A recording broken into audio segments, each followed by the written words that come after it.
Okay, so as of right now, we're on step 11, which is to get my best mono mix with desired effects in place. So I'm going to go ahead and listen to the song at different areas here and just fold it back down to mono to make sure that I'm still got proper phase relationships and everything sounds halfway decent while everything's folded down to mono. I'm going to start with the crescendo as that's the loudest portion of the song.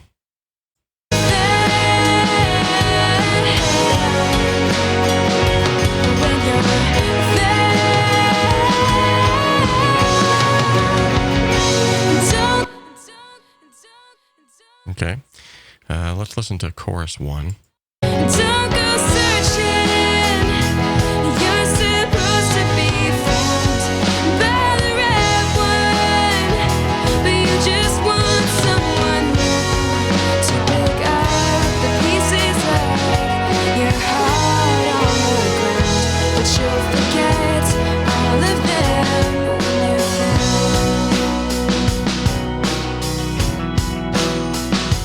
found.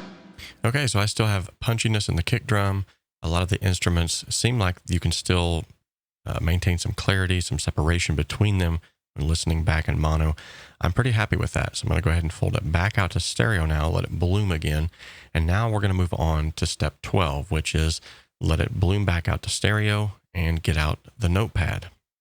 So from this point, we're going to move on to step 13, which is then, once I'm happy with the current mix, I listen back all the way through blindly. In other words, I will either turn the monitor off, I'll close my eyes, I'll turn my chair around with this notepad in hand and just listen to the entire mix without touching anything whatsoever.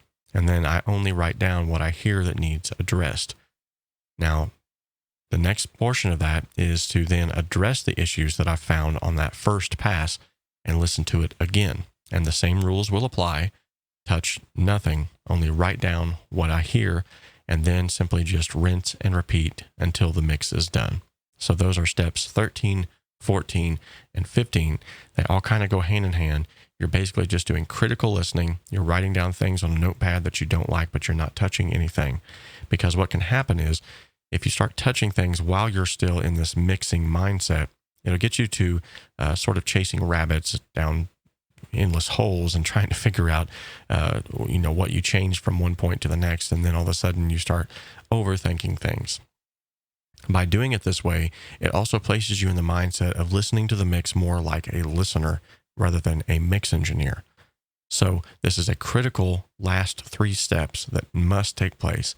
Likewise, if you start to implement this into your normal workflow, what you're going to notice is that you're going to get mixes done faster and you're going to have that mental release. You've officially signed off on saying that you think it sounds good at this point, then it's definitely a good point to move forward.